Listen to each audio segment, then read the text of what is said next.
Provérbio 22, versículo 6, a palavra do Senhor diz assim: Instrui seu filho o caminho que ele deve andar, e quando ele crescer, ele não se desviará. O caminho que nós devemos ensinar o nosso filho a trilhar é o caminho do Senhor. Sim, nós sabemos disso, mas na prática, como faremos isso no dia a dia? Primeiramente, nós precisamos fazer com que os nossos filhos entendam que eles são cristãos. Não basta nossos filhos saberem que nós pais somos cristãos. Eles precisam saber que ele também é um cristão. Eu tenho um filho e a dificuldade de mostrar para ele a diferença entre as coisas cristãs e as coisas mundanas é muito grande. Porque a criança em si, ela gosta do que é mundano. Se você colocar um desenho cristão e colocar um desenho mundano, elas não querem o desenho cristão, elas querem o desenho mundano, porque é mais atrativo para elas. Por que isso?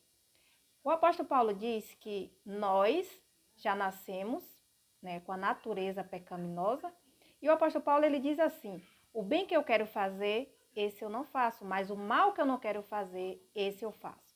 Então, é da nossa natureza gostar mais das coisas que desagradam a Deus do que das coisas que agradam. E com a criança não é diferente. Mas, na prática, nós precisamos ensinar aos nossos filhos o que realmente eles precisam fazer e deixar de fazer, o que realmente eles precisam praticar e não praticar. Há uma necessidade muito grande, diária, da gente ensinar ao nosso filho que tipo de desenho ele pode assistir como cristão. Eu tenho que ensinar isso ao meu filho, você precisa ensinar isso ao seu filho. O desenho cristão faz parte da vida cristã também das crianças. E se você perguntar para seu filho se ele quer o desenho cristão, ele não vai querer. Mas você precisa insistir nisso para que ele comece a gostar dos desenhos cristãos, para que eles comecem a gostar dos louvores, para que eles comecem a gostar de congregar. Há essa importância de nós pais estar mostrando para os nossos filhos a diferença entre ele e o coleguinha. Diferente de repente, seu filho tem uma amizade com um coleguinha que é filho de ímpio. E esse coleguinha dele xinga, esse coleguinha dele joga jogos de violência, esse coleguinha dele assiste Bob Esponja, que é um desenho relacionado ao LGBT, ao homossexualismo, a todas essas coisas aí, essas práticas contrárias à Bíblia.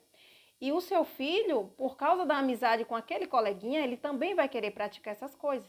Mas uma vez que você ensinar ele que ele é cristão, e cristão não assiste essas coisas, e cristão não joga esse tipo de jogos, ele vai começar a entender que há uma diferença entre ele e entre o coleguinha. Então, essa é a importância da gente ensinar para o nosso filho o que ele pode, o que ele não pode. O primeiro ponto é ensinar ao nosso filho que ele é cristão. Ele precisa entender que ele é cristão e ele precisa entender o que é ser cristão. Como é a vida de cristão? Porque se só seu filho sabe que ele é cristão, mas ele não sabe o que é a vida cristã, ele vai acabar se adaptando com a vida ímpia, com as coisas mundanas. Então, nós pais precisamos estar todo o tempo vigiando, disciplinando, mostrando ao nosso filho a diferença entre as coisas que agradam a Deus e entre as coisas que não agradam. Ensinar o nosso filho a gostar de congregar, de fazer parte dos cultos, ensinar para ele a importância do culto, a importância da oração no lar, a importância de ler a Bíblia, a importância de cantar louvores. Todas essas práticas, quando a gente coloca essas práticas em prática, a gente está ensinando o nosso filho o caminho que ele deve andar, que é o caminho cristão, que é o caminho que agrada a Deus.